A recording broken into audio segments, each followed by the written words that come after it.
Bonjour. L'arthrose est une atteinte articulaire dégénérative liée à une usure prématurée du cartilage articulaire. Elle est le plus souvent primitive, ça veut dire qu'elle apparaît avec le cours de la vie, mais elle peut être secondaire à une pathologie et nous y reviendrons.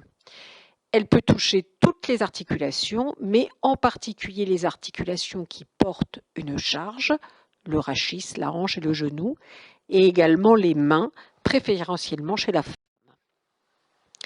Alors, l'examen clé du diagnostic de l'arthrose, c'est la radiographie standard. Cette radiographie standard doit toujours être bilatérale et comparative. C'est l'outil essentiel du diagnostic. On reviendra au niveau de la hanche, du genou et des mains sur les incidences à réaliser. Un cas particulier, l'examen du rachis lombaire. Aucun examen d'imagerie ne doit être réalisé pour son diagnostic et si un examen est nécessaire pour la prise en charge, par exemple de la radio interventionnelle ou la chirurgie, c'est l'IRM qu'il faut privilégier et éventuellement le scanner en première intention. Alors ceci est une recommandation de l'HAS depuis 2019. Dans les cas tout à fait débutants où le pincement du cartilage, l'usure du cartilage n'est pas encore de retentissement sur la radio standard, on a parfois recours à une investigation où l'on injecte du produit de contraste, soit de l'iode dans l'articulation au scanner ou alors du gadolinium intra-articulaire à l'IRM pour voir cet amincissement du cartilage. Parfois également, dans un bilan préopératoire ou en cas de discordance radioclinique, on peut s'aider de l'arthroscanner ou de l'IRM. La sémiologie de l'arthrose est identique sur toutes les articulations. Pincement de l'interligne articulaire et sur les grosses articulations, on la retrouvera sur les zones de contrainte mécanique maximum. Les ostéocyphites, qui sont des constructions osseuses à la périphérie de l'articulation. L'ostéocondensation de l'os sous-chondral, également dans la zone de contrainte mécanique maximale. Et les géodes, qui sont inconstantes et qui siègent au sein de la condensation. Voici un autre cas de coxarthrose, et vous voyez donc le moyen mémotechnique des 4 signes radiologiques, POGO. Alors voici le bilan radiologique que vous devez effectuer. Le bassin de face, c'est une analyse globale des hanches, une face centrée sur l'articulation, et puis un profil de l'articulation en charge, profil de Lequen, et vous voyez dans ce cas qu'il y a un pincement de l'interligne articulaire qui n'était pas visible de face et qui est visible sur le profil. Ici, un arthroscanner de hanche. On a injecté du produit de contraste iodé dans l'interligne articulaire pour bien visualiser l'amincissement, voire la disparition du cartilage, mais également la géode bien cerclée d'un liseré de condensation. Et en haut à droite, la reconstruction coronale de l'arthroscanner, où on visualise toute la coxarthrose et on visualise également bien la volumineuse géode de l'acétabulum. Arthrose débutante. Au niveau du genou, on va retrouver les ostéophytes, le pincement articulaire et la condensation de l'os chondral. Ici, au niveau de l'articulation fémoro-patellaire de profil. Et puis, vous avez également une incidence fémoro-patellaire, je vous ai montré comment la réaliser, qui montre le pincement latéral de l'interligne fémoro-patellaire. Un arthroscan, l'injection de produits de contraste iodé intra-articulaire permet de retrouver l'aspect irrégulier du cartilage de la patella. Radiographie de face qui montre un pincement et la condensation osseuse sous-chondale de l'interligne fémorotibiale latérale. Et l'intérêt du Schuss, donc cette flexion du genou, qui découvre chez ce patient un pincement beaucoup plus important en postérieur. En dehors des gonarthroses et des coxarthroses primitives, certains positionnements du membre inférieur ou pathologies préexistantes peuvent entraîner des atteintes articulaires dégénératives secondaires.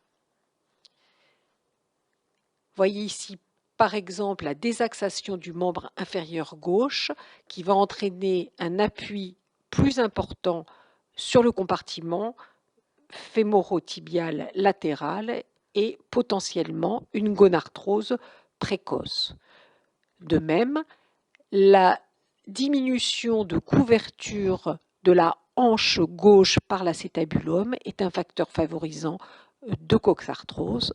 Enfin, un dernier cas où des dépôts calciques de chondrocalcinose peuvent entraîner une arthrose secondaire plus précoce.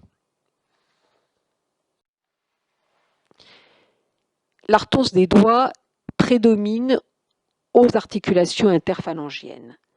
On retrouve également les ostéophytes, le pincement de l'interligne articulaire et l'ostéocondensation para-articulaire. Parfois, on peut parler au niveau des doigts d'arthrose érosive. Elle prédomine au niveau de l'index et du majeur des IPD et des IPP. Le patient a alors souvent des douleurs inflammatoires plus importantes et à la radio, en plus du pincement et des ostéophytes, on va retrouver une érosion généralement centrée au milieu de l'articulation. L'atteinte du poignet est classique, en particulier au niveau de l'articulation trapézo-métacarpienne du pouce, et on retrouve les ostéophytes, le pincement et la condensation. Au niveau du rachis cervical, même sémiologie d'ostéophytes et de diminution de l'espace vertébral intervertébral, il peut également s'y associer une atteinte des articulations postérieures.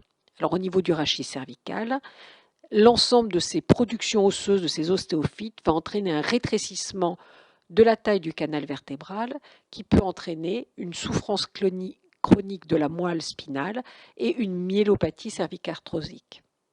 De même, ces ostéophytes peuvent diminuer la taille des foramens et entraîner des conflits sur les racines cervicales avec un retentissement et des névralgies cervico-brachiales. Alors vous voyez qu'au niveau du rachis lombaire, je n'ai pas mis de radio mais bien un scanner où on retrouve le pincement de l'espace intervertébral, la condensation des plateaux vertébraux et les ostéophytes, mais également sur cette coupe axiale, on retrouve l'atteinte articulaire postérieure avec la même sémiologie. Au niveau de l'épaule, pincement ostéophyte, ostéocondensation et géote. Ici, vous voyez que la tête humérale reste en regard de la glène. Il s'agit d'une omarthrose centrée. Mais l'atteinte au niveau de l'épaule la plus fréquente est due à une large rupture de la coiffe des rotateurs. Cette large rupture entraîne une ascension de la tête humérale et une omarthrose dite secondaire. Alors, les diagnostics différentiels de ces arthroses, eh bien, ce sont toutes les douleurs. Par exemple, il peut s'agir d'une atteinte articulaire d'une autre origine, par exemple une arthrite, et la radiographie doit nous faire évoquer le diagnostic. L'origine des douleurs peuvent être osseuses. Il peut s'agir d'ostéonécrose, de fracture de contrainte ou d'algodystrophie. Ici, c'est l'IRM qui est l'examen qu'il faudra privilégier après la radio standard. Et vous voyez ici un cas d'ostéonécrose de la tête fémorale avec cet aspect en carte de géographie de la zone nécrotique. Enfin, il peut s'agir d'une atteinte des parties molles, en particulier les tendinopathies. Et là, vous le savez, l'examen de référence, c'est l'échographie, mais également, après avoir réalisé une radiographie, le couple échographie-radiographie doit toujours rester ensemble. Alors, parfois, l'atteinte destructrice au niveau de la hanche et du genou est rapide. On parle de coxarthrose destructrice rapide ou de gonarthrose destructrice rapide.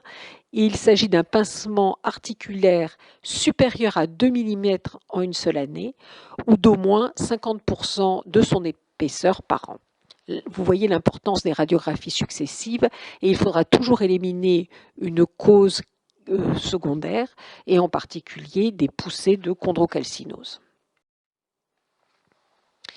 Alors, il est possible que le radiologue intervienne dans la prise en charge de l'arthrose, en particulier par l'injection intra-articulaire sous contrôle d'imagerie de corticoïdes pour diminuer la douleur. C'est le plus souvent sous radiographie ou sous échographie, mais pour le rachis, les injections sont réalisées sous scanner. Il est également possible d'injecter de l'acide hyaluronique pour la gonarthrose fémorotibiale. Bien qu'elle ne soit pas remboursée, on sait qu'elle est efficace et sa durée d'action est potentiellement plus longue que celle des corticoïdes. Alors pour résumer, l'arthrose pour vous, c'est l'analyse par la radio standard et vous devez retenir 4 signes: le pincement focal, les ostéophytes, les géodes cerclées et l'ostéocondensation. Je vous remercie.